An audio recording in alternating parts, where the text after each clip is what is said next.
What would you do if you found out someone was secretly living in your house? What if a shadow creature came to visit you every night? Or if your reflection held more than expected? Tonight, I'll be sharing stories detailing these and more. 6 stories in total containing many frightening mysteries. A huge thank you to all of tonight's writers. Remember to send in your story if you'd like to have it featured. You can either submit it at my subreddit, r/slumberreads, or my email you can find in the description. It is your stories that keep this channel going. Be sure to drop a like if you enjoy. Subscribing if you're new is also very much appreciated. Enjoy the video, and as always, I hope you all have a great night.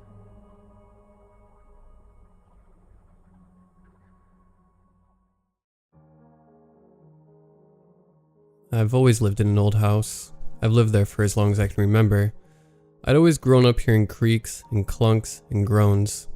I was assured by my parents that it was nothing. It was just because the house was old. I grew up constantly hearing these sounds, so much so that they became background noise. But as I grew older, I became more aware of them, more aware of what noises were made by the house and which were made by the people living there. Now I've always been a light sleeper, so waking up in the middle of the night due to groans from the heating or creaks in the walls was a frequent occurrence. However, one night I woke up because of these sounds, like I always did, and was greeted with something else. I was 11 at the time, and a thud from inside the walls woke me up.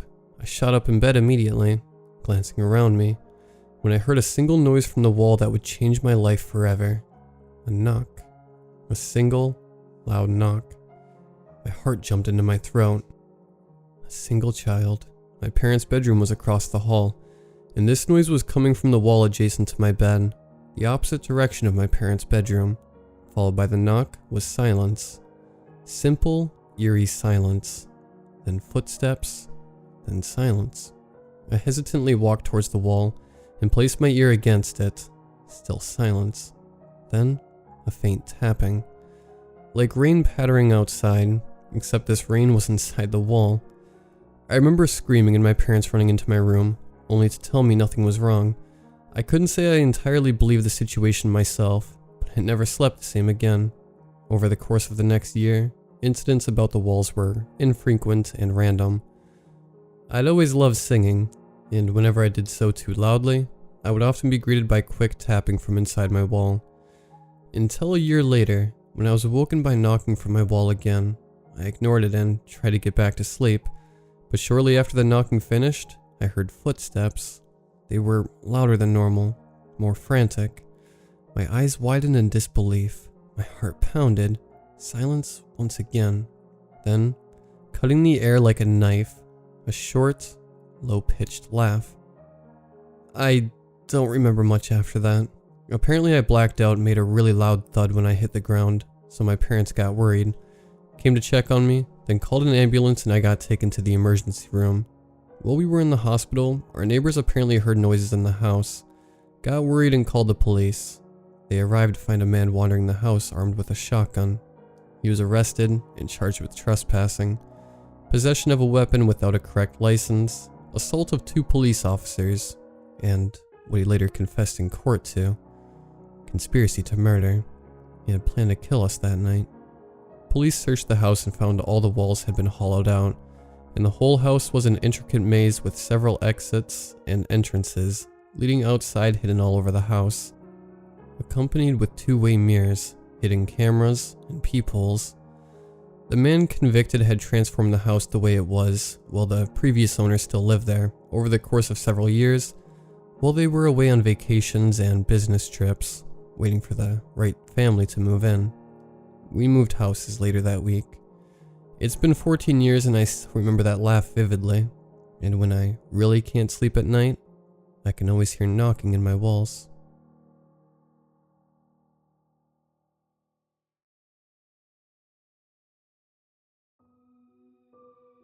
It only took less than a week for us to apprehend John Upton. The man was clearly no professional criminal on the run, but he left a grisly scene in his home that would turn the gaze of any psychotic killer. We found his wife's body in the kitchen, hands bound with bruises on the neck, waist, and buttocks, a knife buried in her back, surrounded by multiple other stab wounds. Next to her body was their own adolescent daughter, bound and bruised in much the same way, but her body hung by a ceiling fixture. It's difficult not to get emotional when witnessing something like that, especially when impartiality is expected.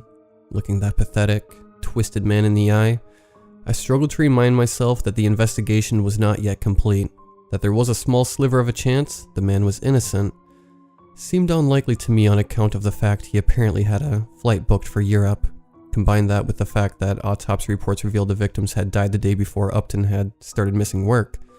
Sometimes, you don't want to believe that such a straight-laced, upstanding citizen such as he would commit this and murder in such a horrible fashion, but then we hardly ever expect it from our own loved ones. Despite myself, I did get a sort of satisfaction watching Upton squirm as he was arrested. Honestly, I half expected him to be the calm, collected type of murderer, but to my delight, we found him close to tears and hyperventilating. He was almost delirious since we caught him sleeping that morning under a highway bridge. His belongings were scarce, as if gathered together in haste. Though he had the wherewithal to leave his cell phone, he still brought with him his credit card, and just one transaction at an ATM led us straight to him. From what I heard, as he was thrown into the holding cell, he was begging for his journal, which was confiscated upon his arrest. I remembered opening the first page of that journal that same day. The first page was nothing more than an oddly worded account 20 years before. What stuck out more to me, however, was the crude inscription made on the inside of the cover. The symbol of an arrow coming full circle with an X crossing it out, followed by "Keep Running" written in capital letters. I assumed the symbol meant something to him, reminded him to keep running from the law. The journal remained in evidence, but was hardly a point of interest, as both the circumstances and forensic evidence combined was enough to get a solid conviction. Besides, when the rest of the investigative team read the first several pages of the journal, they found, as I had, nothing more than general accounts of the day. I found myself curious, however, of the choice words made on the first page. Saturday, 8/14/99. Well, it's more like the 18th for me. Wrote here yesterday, but now it's gone. Going to keep recording in here until I get a full grasp of the system. Maybe eventually I can keep track of the pattern, and it'll stick like muscle memory. And I won't have to think about it anymore. Lots of things to try and experiment with. Possibilities are endless. For now, I'll play it safe and get test answers. Easy A's. Upton was certainly an odd kid, and there's no telling what most of his writing meant, seeing as how it may have only made sense at the time. Regardless, I was tempted to read more, thinking that somewhere in the scribbling would be the key to uncover what created this unassuming, white-collar family man with secret, homicidal intentions. Unfortunately, I was not afforded the time to delve into the journal. I had my duties to be present for the trial as part of the investigation, which was beginning very quickly. The defense wanted to put a hold on the trial so they may put a proper case together, but in light of the wide publicity the crime had, the public demanded swift justice. It seemed that Upton and his attorney were attempting to make a plea of insanity, as reports came in from the detention center that Upton claimed he was suffering from amnesia. I had my doubts, of course, but Arnold, a personal friend of mine that guards those cells, confided in me that he felt uneasy about how consistent the signs were. Every single day, Upton would wake in a total panic, not knowing where he was or what happened. It struck Arnold particularly that Upton would scream the exact same phrases every morning during his manic episodes. He also consistently begged for a scrap of paper and to only borrow a pencil for a few seconds. With pressure from his attorney and an ounce of curious sympathy from Arnold, Upton was given the items he requested. Arnold managed to catch a glimpse of what he had written on the page. He described it to me as the very same symbol of the crossed out, circular arrow inside the cover of his journal.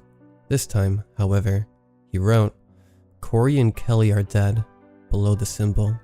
Upton's demeanor changed since then, suddenly breaking his morning routine to quiet contemplation, though still with a considerable amount of fear.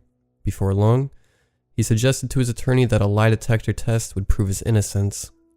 Upton was warned that polygraphs were inadmissible in court, but nonetheless, he persuaded his attorney that his intention is to prove the veracity of his amnesia, to play into the insanity play.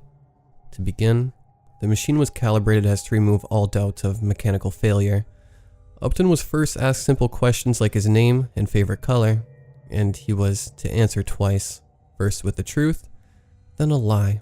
His initial answers were John Hall Upton and blue, followed by Benjamin Franklin and yellow.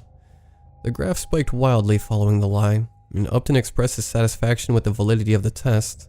A series of questions, half of which duplicated each other with a different choice of words, seemed to confirm his sincerity that he had no memory of the crime, nor any day since his arrest. The examiner was confident in the results, that no countermeasures were employed to beat the test, and Upton passed beyond a shadow of a doubt. All but one answer was answered truthfully, and unfortunately, the results only raised more questions than it answered. When asked if Upton had killed his family, reports say that he hesitated, but eventually answered no. This answer was revealed to be deceptive. However, Upton was asked the question a second time, this time specifying if he had killed his family in mid-August of 2019. The autopsy reports estimated the time of death to be the night of August 12th. He answered no a second time, but this answer was truthful. During the eventual trial that proceeded, the defense decided not to compound the insanity plea with the polygraph results. Their decision was met with little resistance from Upton, as he claimed to not even remember taking the test. I noticed that throughout the trial, Upton continuously took notes. Given his state, I could only imagine they were things to help him remember the proceedings the next morning. I came to realize later on that my name was apparently recorded in his notes. I assumed this because, at a later period, his attorney called the station and requested me by name. That Upton wanted to speak with me the day before his conviction. He was in a terrible state, telling me that from what he read in his notes the following morning, he knew the insanity plea wouldn't work. He told me he was going to receive a guilty verdict and possibly the death penalty. For the conversation that took place afterward, Upton requested that his attorney leave us alone. "Do you believe me?" Upton asked. "Depends on what you mean by that," I said. "My life has been pretty strange," Upton began. "If I were to tell you how exactly, I doubt you would believe it. Can you trust a dead man's word?" "I'd prefer you just say what you have to say," I said. Careful he wouldn't confuse my curiosity with sympathy. "Just between you and me, do you think I killed my wife?" he asked. "Off the record, I'm inclined to think you did. Yes," I said. "And my amnesia, you think I'm faking it?" he asked. I wasn't sure how to answer the question. "I suppose none of us will know for certain," I said. "Maybe," said Upton. "But maybe you'll believe me once I'm dead. Like I said, I'm fully aware that nothing I say will convince the judge or the jury, so I'm bound for execution. You people still have my journal, don't you? Read it after I die. Then maybe you'll believe me when I have nothing left to possibly gain. I honestly wish I could tell you whether or not I killed Corey and Kelly, but neither I, nor even the journal can say. I'll leave that much to your judgment." "And you?" I asked. "Do you believe, assuming you really don't remember, that you killed them?" Upton lowered his head, pressuring his hands into his face, and began to weep. "I think I may have," he sobbed. "In that case, you can rest assured I got what I deserved." I began to leave when Upton called back to me one final time. "What do you think happens when we die?" he asked. "Nothing, I guess. I figure it's like sleeping forever," I said. "I hope you're right," said Upton. "But with a curse like this..." He stopped himself from saying more. "The journal, whenever you can. Reopen the case 10 years from now if you want. Whatever you have to do, just read it." That was the last I ever heard from Upton. True to his prediction, he did indeed receive the guilty verdict, and the judge sentenced him to death by lethal injection. I was no longer present at the trial by this point, but news outlets reported that upon receiving the sentencing, Upton broke down into tears and slowly ripped apart every note he ever took. I think I understood why. Preferring to forget the inevitable doom awaiting him. Several months passed before his execution, and I could only begin to imagine what kind of hell it must have been for him to experience prison life anew every day. When the news broke that Upton was finally dead, the public was full in their self-righteous joy that another evil man has left the earth. As much as I shared their disgust for his crime, I couldn't help but breathe a sigh of relief that the entire ordeal was over. But of course, there still remained his journal. Thankfully, Enough time had passed that I deemed it appropriate to request Upton's journal from evidence storage. There was little suspicion raised on account of the case being closed. Compounded with the fact, I merely borrowed it to photocopy the pages. It took nearly an hour to finish, but once I was done, I promptly returned the journal and was free to take the copied pages home. Among the numerous pages, I compiled the entries that were pertinent within the context of what I now understand. Barring the first page mentioned earlier, the journal read as follows. Friday, 8/20/99. Now I know it sticks the second time around. Other entry is still on the page. Took the test yesterday, in my time frame anyway. Tried to memorize the questions to find the answers later that day. Took it again today and did much better, I think. Couldn't remember every last answer, but I guess it would be odd if one day I suddenly got perfect hundreds anyway. I'll get the hang of it eventually. This'll be interesting. Saturday, 8/21/99. Silly me. Wrote a whole spiel the day before, and now it's gone. I'll separate them into free days and record days. Hopefully that'll help me remember. Monday, 8/30/99. Didn't even need to write anything down yesterday. Peeked in the girls' locker room on the free day, then played the good boy today. Hopefully no one finds this and reads about all my exploits to come. Would they figure it out? Would they even believe something like this is possible? In any event, I'm sure they'd put the pieces together. Wednesday, 9/1/99. It occurred to me a few days ago that something might go wrong. So far it seems to be permanent, but I'll draw a little symbol in the event that this little gift of mine backfires in some way, shape, or form. Upton drew the circular arrow with an X below his entry. Tuesday, 9/14/99. How can I put this into words? I just met Lauren, the most beautiful girl I've ever met. Her long, streaming, brown hair captivated me the first time I set eyes on it. When she walked by me, I was immediately lured by the sweet, floral perfume she wore. I couldn't stop staring into those glistening blue eyes. If only they were staring back at me. Wednesday, 9/15/99. I tried talking to Lauren on my free day. Made such a fool of myself that I still felt embarrassed today. The record day. I told Mom I tried talking to a girl and failed. She told me not to let it keep me down. The sky's not going to fall just because I got shot down. We fail, then we try again. Obviously she didn't mean the same girl over and over again, but luckily for me, technically Lauren hasn't even met me yet. Thursday, 9/16/99. Still couldn't find the words. Worse still that Lauren was surrounded by all her friends, and I could see every ounce of judgment that each of them was laying upon me. I don't think I can do this. They may not remember anything, but I do. Friday, 9/17/99. I didn't even approach Lauren at all today. There was a thought that came to mind, but I don't dare write it. Monday, 9/20/99. The weekend gave me a little time to reflect, and I summoned up the courage to talk to Lauren again. This guy, Derek, stopped me though. Was he her boyfriend or just some dude that laid claim to her? I couldn't tell. But he confronted me again today, the record day. Not about Lauren, obviously. Just looked at him funny, I guess. Maybe I could. No. Thursday, 9/23/99. Derek is still hanging on Lauren like a shadow.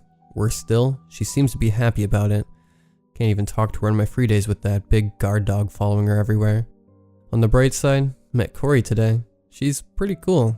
Just got to remember there's a world outside of Lauren. Friday, 10/1/99.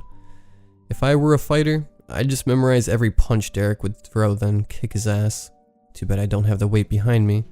Plus, that would mean it happens on a record day. I have a reputation to think about. Why won't he just leave me alone? Wednesday, 10/20/99. Corey and I are discussing costume ideas for Halloween, as if there was a party we could even go to. We're several years past trick-or-treating age. I guess we could just stay at my place, raid the candy cabinet in the kitchen, and watch some horror movies. Could be fun. I'll ask her on the free day and see how she reacts. Thursday, 10/21/99. What's wrong with me?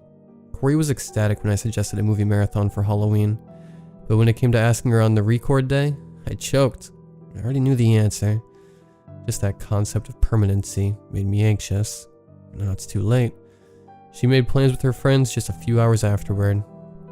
Tuesday, 11/23/99. I finally did it. The most satisfying feeling ever. Derek pushed me over the limit this time. Must have wanted to put me in a last bit of torture before Thanksgiving break. I gripped my pencil so hard it nearly broke in half. I jammed it directly into Derek's eye socket. He screamed in pain. The class screamed in horror. They had to drag me away when I began to continually stab Derek in the throat. The sharp points had broken off by this point, but I had enough power behind my arm to pierce the soft tissue above his collarbone. He choked to death on his own blood, and I was taken away by the police, just as I expected. I awoke the next morning in my own bed. Derek was there at school, eyes and throat fully intact. No one was the wiser.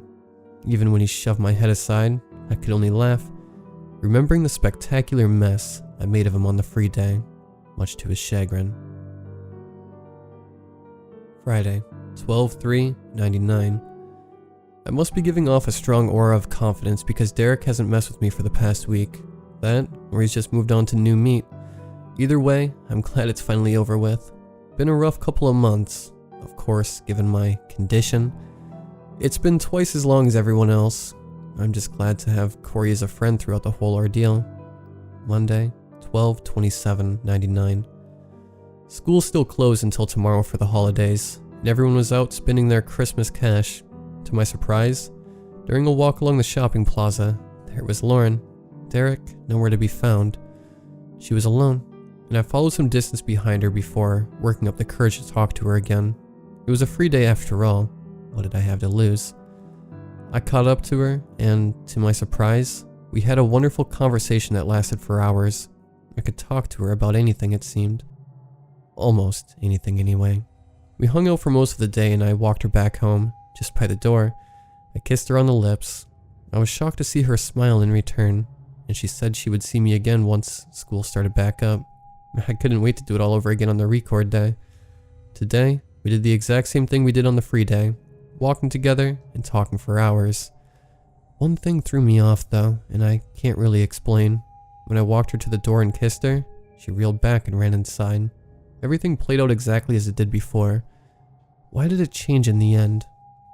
Tuesday, 12/28/99. I told Corey what happened. She comforted me and tried explaining to me as sweetly as she could that girls don't usually appreciate a kiss on the first date.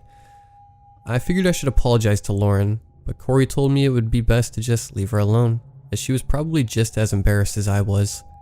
This was still the free day, so what was the harm? When I passed by Lauren in the hall, I tried to simply tell her I was sorry. She took a single glance at me and rushed by without a word. I didn't bother trying again on the record day. Sunday, 12/13/2000. I wanted to ask Corey to be my Valentine, but I'm determined to do it right. No cheating. No asking on the free day. Record day only. Corey, will you be my Valentine? Do it, John. Just do it. The sky's not going to fall if she says no. Wednesday, 3/15/2000. It's been a month since Corey and I started dating, and not much has changed. In a good way, though. We can still comfortably open up to each other about our feelings, only now there's little physical boundaries between us. Still, part of me isn't quite over Lauren yet. I really do love Corey, but I need to fully commit to her, and I can't do so with this woman constantly in the back of my mind. I'll put an end to that soon. Saturday, 3/18/2000. I followed Lauren to the mall where she does her weekend shopping. At last, the moment came when the sky turned dark, and she was alone in the parking garage. I silenced her, then had my way with her, leaving her broken body in the middle of the open lot. What had I to fear? Today, I visited the same mall and passed Lauren, making my presence known. Luckily, she didn't turn away, and I had the chance to apologize for kissing her so suddenly a few months ago. She accepted and we shook hands. Lauren left my mind completely, and I was full of nothing but my love for Corey. Monday, 3/20/2000. This journal is starting to run out of pages. The pattern of days is locked in my memory now, and Corey is beginning to wonder what I write in it. It would be unfortunate if she were to even read it as a fantasy instead of fact. These remaining pages will only be used for noteworthy occasions. Tuesday, 9/11/2001. Was there anything I could have done? Maybe warn somebody? As if they'd believe me. Part of me wishes I could really do some good, but I'm only one man. What good am I if I can only help myself? Looking back at the things I've done, I wonder if I'm really an evil man. Doesn't everyone sometimes have terrible urges? Should they be judged by their private thoughts, even when they don't act upon them? I have indulged, obviously, but thanks to the gift, it may as well have never even happened. Just as good as if it were in my head. But I know things that I shouldn't, and I can't help but think that by simply doing nothing, if I am so evil, should I not embrace it? In for a penny, in for a pound. Sunday, 11/23/04. Life was good for a long time. Corey and I married on Valentine's Day. As with anyone, our marriage is far from perfect. We fight, of course, but we always settle our differences. Sometimes I even kill her. But I usually come around to her side the next day, once the anger's out of my system. It's not like she has no reason to be angry with me, disappearing at inopportune times. She would surely leave if she knew where I would be every time, and how I've made so much money. Being something of a gambler has proven to be very lucrative for me. So much so I can't believe I didn't think of it sooner. At least during the daylight hours I do it the legit way, trading stocks. I simply be sure to frequent a few private clubs and keep an ear out for any interesting sports bets. Should the payout be underwhelming, I simply don't return on the record day. In the event of an unexpected victory, however, I wager a substantial sum. It's earned me plenty of enemies, but even more friends who consider me their good luck charm. Might shave off the potential earnings, but it's worth the protection. In for a penny, in for a pound. Words I've lived by for the past 3 years. It was also the phrase Corey chastised me with when she found my journal. I've never seen her so disgusted with me than when she recounted to me what I did to Derek and Lauren. I thought about killing her at that moment to shut her up. Instead, I simply took a seat in the living room with a satisfied smile. The moment I told her that, she was living in one of my free days. The look of absolute, existential horror that washed over her face was utterly priceless. I can't remember another time I was so amused when the realization came over her that there was nothing she could possibly do to stop me. I need only wait for the next day to place the journal somewhere more secure. Once I finish this entry, I'll hand it to my friends in low places for safekeeping. I doubt they would be so immersed, should they be tempted to read the first few pages. Wednesday, 11/9/05. Corey and I are expecting. Writing this down so I'll never forget. Halloween 2005. The day my life will have changed forever.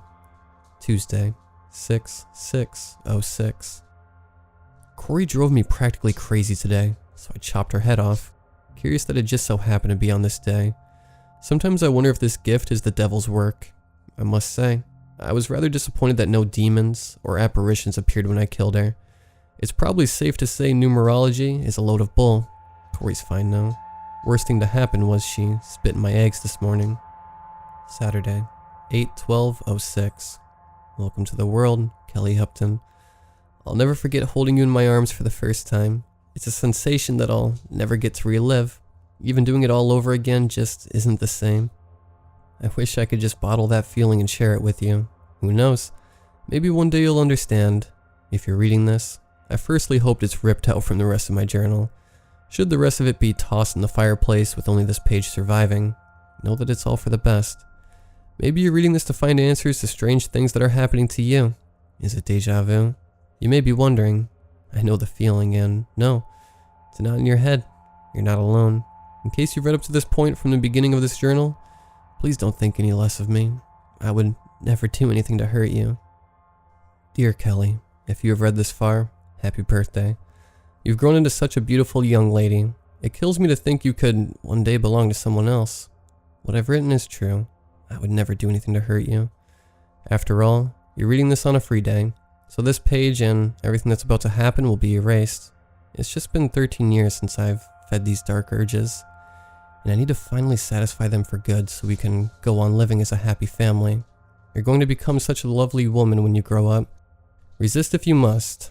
None of it will matter. You'll be alive and well the next morning. Then everything will be back to normal. All of my love, Dad. I struggled to hold back the grand swell of emotions that built up in my throat as I read the final page of the journal.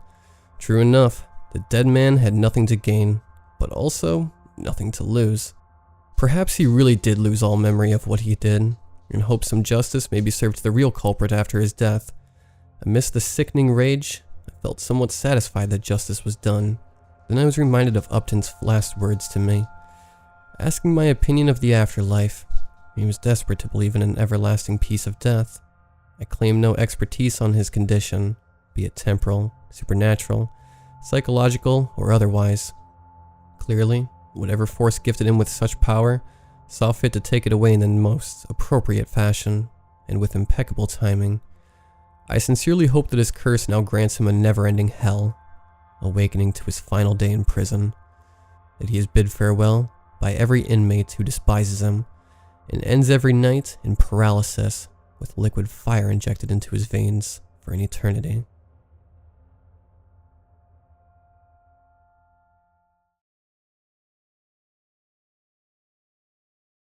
When my mom and dad hired Becky, the babysitter, I had never met her before. She'd never babysat me before and obviously never again after. It was just the one night, and that one night has ruined my entire life. I have PTSD and horrible anxiety. It's made it to where I trust no one and have a hard time doing simple things like running to the store or going to work, or even socializing with pretty much anyone. I'll just jump right in and share the story of the most terrifying night of my life. It was 1998 and I was 8 years old. My parents had a work party my dad's boss was hosting, and they were panicked since Tara, my normal babysitter, was unable to watch me that particular night.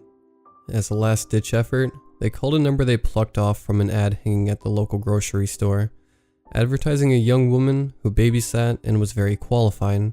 Apparently she was more than happy to come watch me, and would be at my house within a short time. My parents said her name was Becky, and she sounded really nice.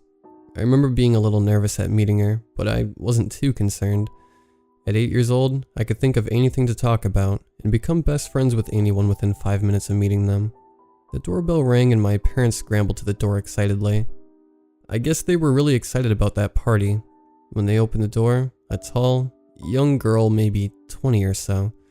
I can't remember for sure. After all, I was only 8 years old. With bleached blonde hair and a scarf wrapped around her neck, stood with a smile. After a quick greeting, my parents ushered her in and introduced us. This is Ryan. He's a bit shy at first, but he'll talk your ear off once he opens up a bit. My dad told her with a smile. Do you like dinosaurs? I remember asking curiously. As a matter of fact, I do. My favorite is the Brachiosaurus. She leaned down to be eye level with me. I remember wondering why in the hell she'd pick a long neck as her favorite dinosaur, but now it makes a little more sense that I'm older. My parents went over a quick tour and bedtime rules with her before leaving in a rush. When Becky and I were alone, I remember being nervous. Perhaps my young mind could sense something sinister about this woman. She turned to me with a big smile and walked closer to me, and knelt down to my level once again. Want to play dinosaur hide and seek? She asked excitedly. What's that? I asked, suddenly intrigued. Well, you go hide and I'll come find you, but we have to walk and act like our favorite dinosaurs. She almost shouted the last bit of her sentence. I felt my eyes open in excitement and I shouted okay. Okay, good. I'll turn around and count to 30 loudly. You hide first. She said as she spun around and clamped her hands over her eyes. I took off running as quickly and quietly as I could, and searched frantically for a good hiding spot. I could hear Becky getting close to 20, and I still hadn't found a good spot.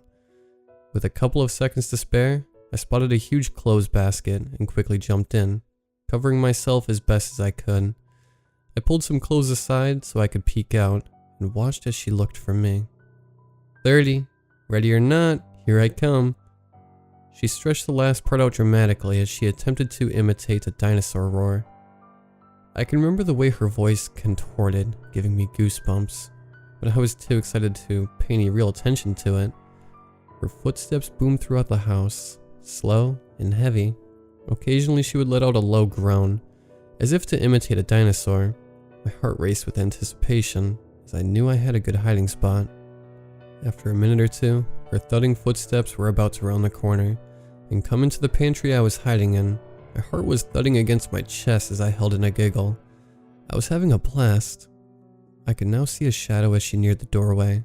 However, I could tell something was off about her shadow. I could see her arms and legs and even her body, but something was wrong about her neck. It looked like it was elongated, like a real dinosaur. I remember being confused and a little scared, but quickly told myself it was just how the shadow was reflecting. In the upper corner of the doorway, I could see a shape begin to poke out at the very top, which was probably 6.5 feet tall, or taller. I watched as Becky's head slowly emerged, an ugly smile plastered on her face. My heart started racing even harder. This time, however, it was from fear. I knew something was very wrong. Becky was nowhere near as tall as the door frame. I watched in horror as her head slowly entered the room, followed only by a long, skinny-looking neck. I had to purse my lips together just to hold back my scream. Her mouth slowly opened and formed an O shape before letting out a long, deep groan. She was making her dinosaur noise. Once she finished, her weird smile returned, and she slowly stepped into the room further. My fears were confirmed as her deformed neck was stretched far longer than it should have been. The rest of her body was completely normal looking, other than her neck, which had to have been over 1.5 feet long. Her bloodshot eyes darted around the room as she searched for me. I stayed as still as possible, knowing something horrible would happen to me if she found me. By the grace of God, something creaked from the front room, and Becky's long neck spun her head completely around as she looked behind her. A second later, she bolted out of the room at a surprising speed and looked for the source of the noise. Tears were rolling down my cheeks as I let out a breath of relief. I could hear Becky give one of her dinosaur groans, and a loud scream filled the silence. I recognized the scream. It was my regular babysitter, Tara. I instinctively threw the clothes off of me and ran to save her. I don't know what 8-year-old me had planned to do to help, but all I know is I loved Tara like a sister, and she needed my help. As I ran down the hallway, I heard loud crashing and more screaming, followed by a loud thudding noise, then silence, other than my footsteps booming as I ran as fast as my legs would carry me. When I finally reached the living room, I found Tara huddled by the front door, shielding herself as if bracing for impact. "Tara?" I screamed in relief. She lowered her hands, and just as her eyes met mine, Becky's long neck allowed her head to reach around the corner from the front porch and bite down onto Tara's arm. With a hard yank, Tara was dragged outside, screaming the loudest, most blood-curdling scream I had ever heard. I was screaming as well as I ran to try and help Tara. As I got to the front door, I looked out just in time to see Becky's head bobbing around as she ran impossibly fast, dragging Tara along with her. Lights from neighboring houses flipped on as both Tara's and my screaming alarmed everyone that something was wrong. The next few hours were a blur as police questioned me over and over. My parents were hysterical, and they kept asking me repeatedly what had happened. I could tell they didn't believe me when I told them the whole story, long neck and all. They thought that my traumatized mind had created this monster to cope with the horrifying experience. I knew better though. I knew I experienced something unexplainable and evil, and it took my babysitter with it. I later found out there had been over 12 missing kids in my city. All of their parents claimed that the last time they saw their kids was before they left, and they left them with a young blonde girl named Becky. My whole life has been changed by that horrifying night. I no longer like dinosaurs, and I never had another babysitter again, at least not anyone but my grandmother. I've also never played hide and seek again. I'm plagued with nightmares of the long neck lady, and I'm terrified to be alone. The worst part about this whole thing is that Becky was never caught. There's tons of missing kids every day, and I'm sure that some of them are victims of the same horrors I experienced. So if you meet a young babysitter that says her name is Becky, play it safe and find a different sitter. Better to be safe than sorry.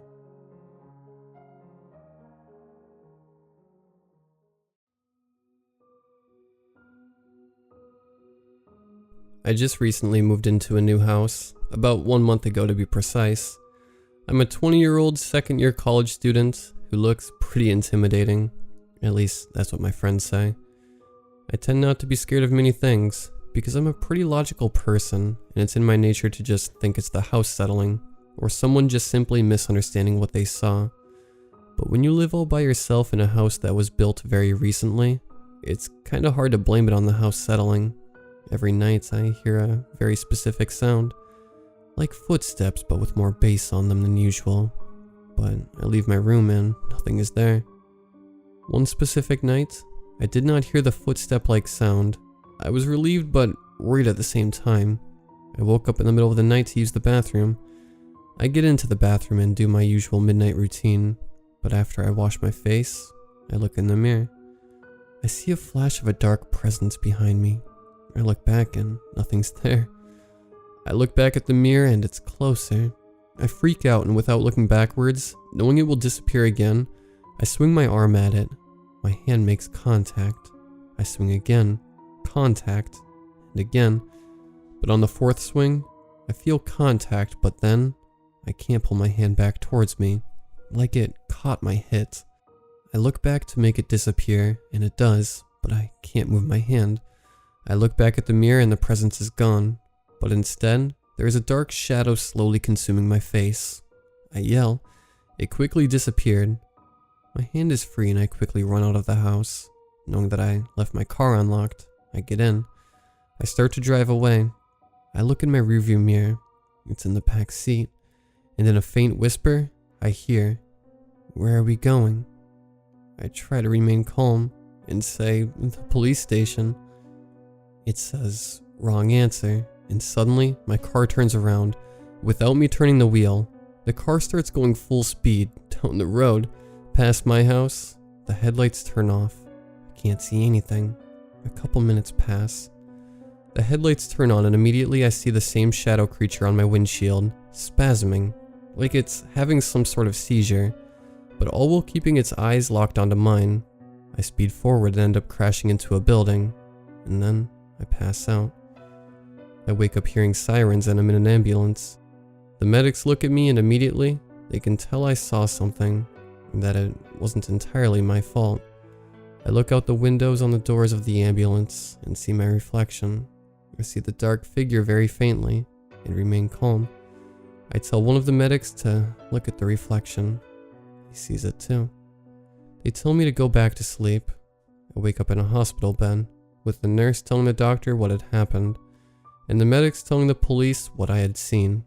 I took a couple days to recover physically, and a couple weeks to recover mentally, after they sent me to a therapist. I'm now in a new house, having sold the last one, but I still don't look in mirrors, and use my phone camera instead.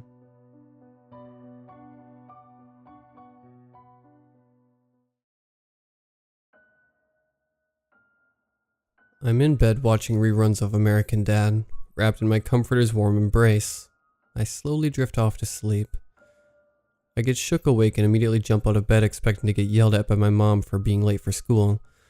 That's when I remember I graduated a month ago, and mom is out of town for the week. Then I realize I'm alone and it's still dark. I look at my clock and it's 12 a.m. Then fear sets in as I wonder who the hell woke me. Maybe it was a hypnic jerk. You know, when your brain enters dream mode but your body hasn't fully switched off yet, causing you to jerk awake. Satisfied with the answer I gave myself, but now wide awake, I put it out of my mind and continue my American Dad marathon. A few moments later, I hear the groan of hinges as my bedroom door slowly opens. I thought I closed it. I'm sure it just didn't latch. Eventually, the groaning stops and the door is standing wide open. I stare at the open door. My mind's eye plays an image of a demon jutting out from the hallway into my room to kill me, sending a cold chill through my body. Okay, Cole. Focus on the TV and stop upsetting yourself. I hear a click to my left. Light fills the room as the lamp on my nightstand has came to life without me touching it. Now I'm legit starting to freak out. I tell myself it's probably an electrical shortage, right? Yeah, that has to be it. I'll unplug it so the house doesn't burn to the ground around me while I'm asleep. I reach down from my bed and pull the plug from the wall socket, and as soon as darkness swells the room, a shadow appears in my door, blocking most of the light coming in from the hallway. Yes, I leave the hallway light on to feel secure. Go ahead and poke fun if you want. But at that moment, I'm sitting there staring at the very creature the light is supposed to keep at bay. The shadow figure slowly limps towards my bed. My body starts to tense. I want to run, but I have nowhere to run to. The only exit is blocked by the shadow creature. As it gets closer, I can see its neck is bent at an odd angle. All sound around me is mute. The only thing I can hear is the thump of his foot hitting the ground, followed by the slide of his other foot being dragged across the floor. Leave me alone. I yell out in vain as it steadily limps my way. I'm frozen in fear as the shadow figure now stands beside my bed peering down at me. Then, as if its good leg gave out, he collapsed towards me and vanished into my bed like a beam of light being sucked into a black hole. I let out a terrified yelp and jump back, slamming my head into the headboard. My vision blurs and my head throbs. After a few seconds, I gain my bearings and peer around the room. It's empty. This visitation repeats every night at exactly midnight. Don't feel sorry for me. I know why the spirit is visiting me. As it fell limply onto my bed before vanishing, the moonlight coming in through my window briefly illuminated the shadow creature's face. I recognized the face that appeared before me, and I'm hoping what I'm about to tell you makes all of this stop. The shadow creature's name is Wilson.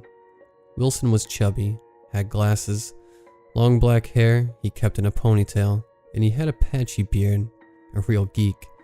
My friends and I, being the assholes teenagers are known to be, would pick on him. One night we took it a little too far. A group of friends and I are camping down by the bluffs to celebrate graduation from high school. We noticed Wilson on one of the hiking trails that ran by our campsite. He had some headphones on, minding his own business. Tina cuts him off, interrupting his hike. He looks annoyed by her presence, but drops his headphones down on his shoulders to hang around his neck. "What do you want, Tina?" "You, big boy," Tina says, as she seductively runs her fingers down his forearm and grabs his hand. She then leads him to the fire we are sitting around. He was visibly nervous, very shy, and hesitant, but knowing our history with him, who could blame him? That's when Trevor puts his arm around Wilson's neck, like they have been pals for years, and casually leads him over to the edge of the bluffs. With rain in the forecast, and a cloudy sky covering the moon and stars, there was no light to shimmer off the water. The lake water was unusually dark. It was as if the edge of the bluff dropped into a giant black abyss. Only the sound of the waves crashing against the banks let you know the water was, in fact, there. Creepy as shit, isn't it? Trevor says to Wilson while gazing out into the dark lake. "I'll tell you what, if you jump off this bluff into the lake, Tina will fuck you." We all collectively laugh. "It's all yours," Tina moans. "Thanks, but no. I'm going to get back to the trail," Wilson says. "Oh, come on," Trevor says as he tightens his grip on Wilson's shoulder. "We all know you want to. All you have to do is take the plunge to get a piece of that sweet ass. We take that jump all the time in the daylight. It's nothing." "No," Wilson says as he starts to turn and walk away. Trevor quickly jumps in front of him and begins to shove him towards the edge of the bluff. "I'll make you jump. There's nothing you can do about it, you weak, pathetic piece of shit." Wilson cautiously stumbles back towards the bluff's ledge with every shove. But then everything changed. With one last shove to the chest, Wilson loses his footing. He trembled over the edge. He tried to grab the ledge to no avail. His fingers slip, and we lose sight of him to the darkness. We listen intently for a splash.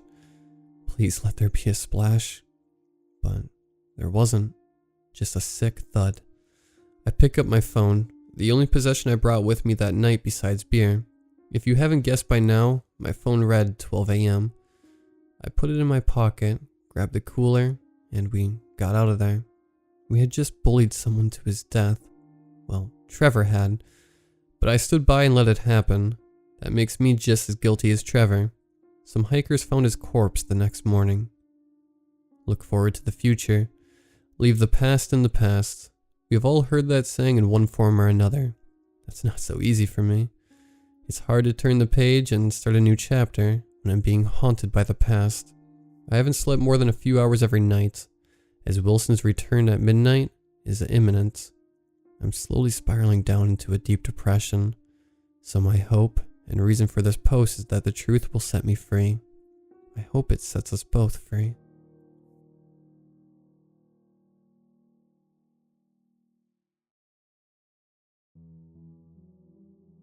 I've been to Chernobyl.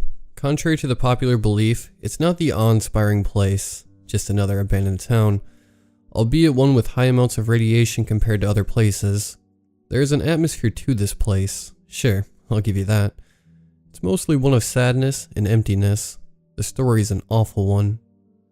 Aside from people dying and developing all sorts of health problems as a result of the radiation, the way it was dealt with was something terrible. Truly a crime against humanity. I still can't wrap my head around the idea of pretending everything is fine when it came to the power plant disaster. I hope history never repeats itself with this one. It certainly won't happen here again. Whatever lurks in the local forest will make sure people won't be coming back anytime soon. Even if they do, they won't stick around for long. That's my story. I'll try to make it short because one of my arms is still kind of numb. To cut to the chase, there's something in here. Something predatory and efficient living in here. Some sort of beast. I can't say something I've never seen or heard of before. I would like to note that this creature isn't the result of radioactive mutations. Radiation is more likely to give cancer than it is to make you into a chimeric apex predator. So, it's more likely to be some sort of creature we've yet to come across, officially, or I don't even know. Anyway, as I've noted before, I wasn't very impressed with the ghost town. Being the type that wouldn't want to miss the opportunity to hike in the wild, I've opted to take a walk through the forest. I had the feeling that the local wild wouldn't disappoint me. I ended up leaving for my hike rather abruptly. Around dusk, I left my camp, which by the way was a few miles out of the exclusion zone. The whole ghost town tour wasn't meant to last a few hours either way. Obviously, I've let my friends and girlfriend know I was going for a hike. It's not a tale of me trying to do something stupid for an adrenaline kick. I've had enough of these in the past. I've loaded my backpack with a flashlight and a bottle of water and set off. It wasn't meant to be a very eventful hike, just a walk around the woods. That's all it was for a while. For about 30 minutes, I walked under the canopy of the woods all around me. Nature has reclaimed its turf beautifully in these parts of the world. Vegetation all around. Healthy sky-high trees, bushes, you name it. Fauna was also quite abundant. Contrary to popular belief, the Chernobyl area doesn't have any shortages of healthy animals. I saw a bunch of birds flying above my head. I saw a moose grazing peacefully in the distance. The animal noticed me, and its stare let me know it wouldn't be too happy if I came closer. That was my sign I should turn back and get back to my camp. It was already getting kinda dark too, so I decided to turn back and return to the camp. I made a few steps, and then I heard something in the distance. A hoarse voice. A really hoarse voice. Some gears in my head turned, and I stopped, unsure why. I looked around, and the voice echoed again. I ignored it. The sound kept echoing all around me, while I kept ignoring it. After a while, the sound started resembling a distorted greeting. It made me slightly uncomfortable. I didn't want to stumble into some drunkard or worse. I was beginning to feel uneasy and picked up my pace. The calls wouldn't die though. In fact, the closer I got to my encampment, the sounds became clearer and louder. By the time I was at the forking pathway that was about 10 minutes away from my camp, I heard something that set my heart rocketing. The voice of a little girl. Help. The hair on the back of my head stood, while I froze, trying to process the situation. There shouldn't have been anyone there, just the others and me. The nearest village was some time away from there. Is there anyone here? The voice echoed again. I need help. Hello? With each call, I could feel my heart pumping blood into my arteries. Somebody help. The voice called again. I finally broke. I had to help whoever that was. My instincts overturned my rationality. Thus, I turned to the left and made my way through the now dark pathway. As I walked in the direction of the voice, I pulled the flashlight out of my backpack and attempted illuminating my way. The device didn't help much. Without the city lights, nighttime is far darker than what we're used to. The feeling of anxiety only grew stronger the closer I got to the source of the voice. Probably because something felt wrong. The voice kept repeating itself, almost like a broken record, like a robot mimicking speech.